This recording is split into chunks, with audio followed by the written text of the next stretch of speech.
जय श्री श्याम दोस्तों, राधे राधे। आज के वीडियो में आप सबके साथ शेयर कर रही हूँ ललही छठ, हल षष्ठी या हल छठ व्रत के बारे में संपूर्ण महत्वपूर्ण जानकारी। यदि आप हल षष्ठी का व्रत कर रही हैं और आप मासिक धर्म या पीरियड से गुजर रही हैं तो आपको पूजा पाठ जो है वो किस प्रकार से करना चाहिए, क्या बच्चों से पूजा करवा सकते हैं, और यदि घर में कोई नहीं है तो किस प्रकार से पूजा करें। इसके साथ ही साथ अगर पूजा का सामान पूरा नहीं मिलता है तो हमें क्या करना चाहिए, इन संपूर्ण प्रश्नों का जवाब जो है वो इस वीडियो में आप सबके साथ शेयर करूंगी।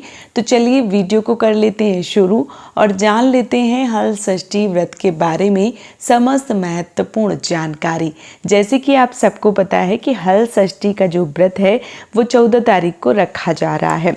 14 अगस्त को दिन गुरुवार को हल छठ, हल षष्ठी, ललही छठ या बलराम जयंती जो है वो मनाई जा रही है। ऐसे में जो महिलाएं हैं उनके लिए सबसे बड़ी परेशानी होती है। किसी भी व्रत को, किसी भी त्यौहार को हम करते हैं, कभी न कभी उनके सामने ऐसी स्थिति जो है वो आ जाती है और फिर उनके समझ में नहीं आता है कि क्या करना चाहिए, कैसे करना चाहिए।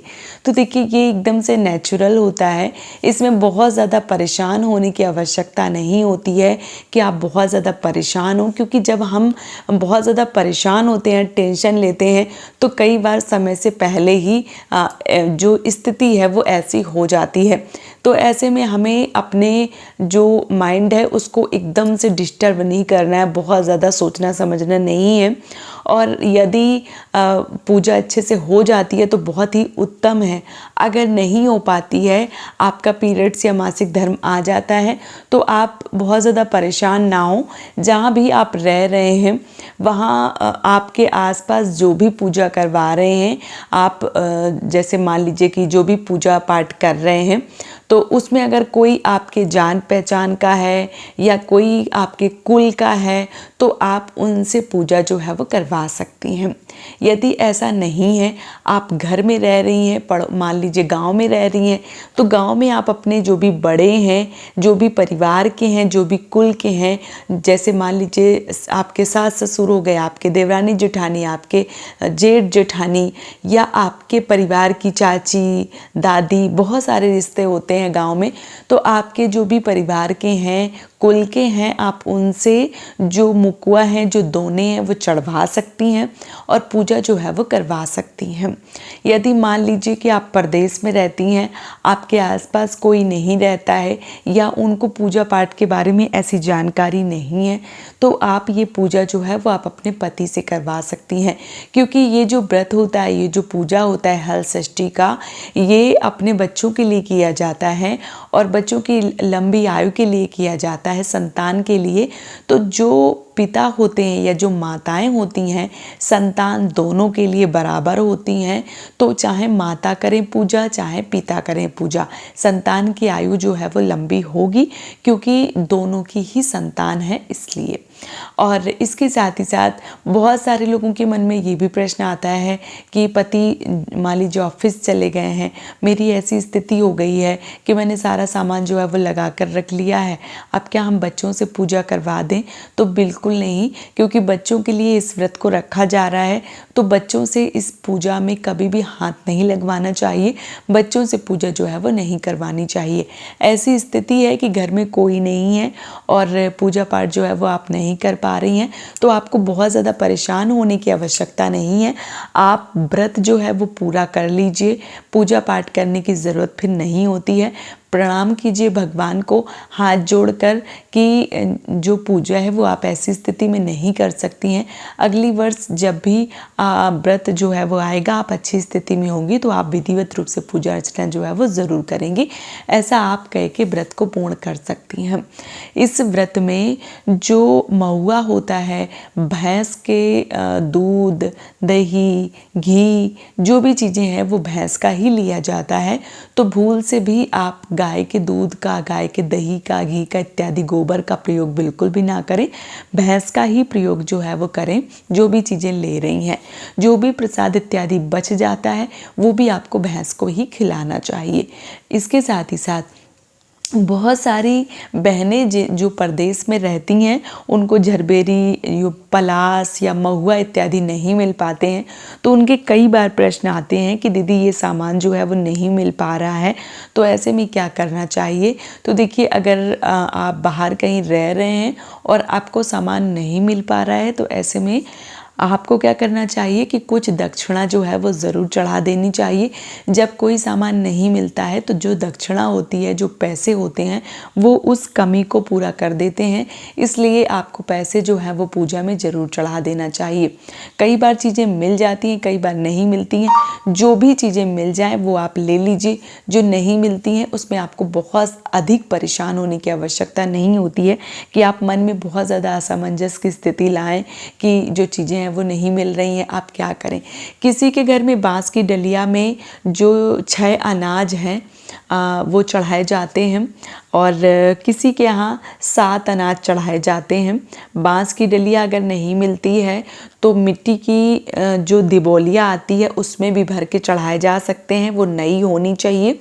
और इसके साथ ही साथ अगर वो भी नहीं मिलते हैं तो पत्ते के, जो पलास के पत्ते होते हैं, उसके दोने जो है वो बना के मुकुआ और जो भगवान को हैं, जो हल षष्ठी मैया हैं, उनको चढ़ा दिए जाते हैं। क्योंकि माता जो है वो सब समझती हैं, तो आपको बहुत अधिक परेशान होने की आवश्यकता नहीं होती है। चाहे तो आप पलास के पत्ते के दोने बना लें, बांस की डलिया ले लें, या आप जो मिट्टी के पात्र हैं उनमें भी जो अनाज है वो रख के पूजा पाठ कर सकती हैं। इसके साथ ही साथ बहुत सारे लोगों के ये भी प्रश्न आते हैं कि दीदी पूजा कितने दिन में करना चाहिए। तो जो भी हमारे धार्मिक ग्रंथ हैं या जो भी धार्मिक पुस्तकें हैं उसमें जो 3 दिन का वर्णन है, माफ़ कीजिए, 3 दिन का जो वर्णन है वो मिलता है। तो 3 दिन तक पूजा पाठ नहीं करना चाहिए, बिल्कुल भी नहीं। और बहुत सारे लोगों के प्रश्न आते हैं कि हम चौथे दिन पूजा कर सकते हैं। तो देखिए, अगर आप पूर्णतः साफ स्वच्छ हो जाती हैं, आपको लगता है कि आप चौथे दिन पूजा कर सकती हैं, तो आप कर लीजिए। अगर कहीं से भी कोई दिक्कत है तो बिल्कुल मत कीजिए। 5वें दिन अच्छे से बाल धो के अच्छे से स्नान इत्यादि करने के बाद में जो पूजा पाठ है वो आप कर सकती हैं। क्योंकि माता की पूजा है तो 5वें दिन से पूजा करने में किसी भी प्रकार का दोष जो है वो नहीं लगता है। तो आप 5वें दिन से जो पूजा है वो कर सकती हैं। जिनके पुत्र हैं, पुत्र के हिसाब से जो दोने हैं वो चढ़ाए जाते हैं। देखिए, मैं यहाँ पे कोई पुत्र और पुत्री को ऊपर नीचे नहीं कर रही हूँ, लेकिन जो व्रत है जिस प्रकार से किया जाता है वो मैं आप सबको बता रही हूँ। आज की दुनिया में पुत्र और पुत्रियाँ दोनों बराबर हैं। संतान के लिए इस व्रत को रखा जाता है, लेकिन बच्चों के अनुसार, जैसे एक बच्चा है, एक बेटा है, तो 3 जो दोने हैं, जो मुकुआ है, वो चढ़ाए जाते हैं और किसी के यहाँ 6 चढ़ाए जाते हैं। तो आप अपने घर की परंपरा के अनुसार देख लीजिए कि आपके घर की क्या परंपरा है। आपके घर में 3 चढ़ाए जाते हैं कि 6 चढ़ाए जाते हैं। अच्छे से पूजा पाठ करने के बाद में वो जो प्रसाद होता है वो गांव में, आस पड़ोस, मोहल्ले में सब जगह बांटा जाता है, वितरित किया जाता है। मैं मेरे बचपन से देख रही हूँ कि हमारे यहाँ मिट्टी के जो बर्तन होते हैं, जिसको हम लोग चुकड़िया बोलते हैं, जो दिवोलिया होती है, उसका जो घड़ा जैसा छोटा रूप होता है, उसी में भरे जाते हैं और फिर वो प्रसाद स्वरूप पूरे मोहल्ले में बांटे जाते हैं। तो ऐसा किया जाता है। अब आपके घर की परंपरा क्या है वो तो मुझे नहीं पता है, क्योंकि सबके घर के रीति रिवाज, नियम थोड़े से अलग हो सकते हैं। तो आपके यहाँ जैसा होता है वो आप कर सकते हैं। तो जो हल षष्ठी है उसे ललही छठ, हल छठ, या बहुत सारे लोग इसे जो सीता माता हैं उनके प्रकट उत्सव के रूप में भी मनाते हैं, क्योंकि इस दिन हल से जुता हुआ कोई सामान नहीं खाया जाता है और हल के जुते हुए में जो माताएं व्रत रखती हैं वो नहीं जाती हैं। ऐसा इसीलिए माना जाता है क्योंकि जो माता सीता हैं वो हल, जब उनके पिताजी हैं जो हल निकाल रहे थे तो घड़े में माता सीता जो है वो निकली थी। तो कई सारे लोग अलग अलग तरीके से मनाते हैं। आपके यहाँ जैसा भी होता है आप उस प्रकार से मना सकते हैं और विधिवत रूप से पूजा अर्चना जो है वो करके इस व्रत को पूर्ण कर सकते हैं। तो उम्मीद करती हूँ कि आज के वीडियो से आपको समस्त जानकारी मिल गई होगी। अगर आपके मन में कोई भी प्रश्न प्रश्न हैं तो आप हमें कमेंट में लिख सकते हैं। वीडियो अगर पसंद आया है तो आप हमें सपोर्ट ज़रूर करें। इस चैनल को सब्सक्राइब करके और वीडियो को लाइक करके पूजा पाठ और खाटू श्याम से जुड़े जो भी वीडियो आप देखना चाहते हैं वो आपको इसी चैनल पे मिलेंगे। तो आप इस चैनल से जुड़ जाइए, चैनल को सब्सक्राइब करके, वीडियो को लाइक करके।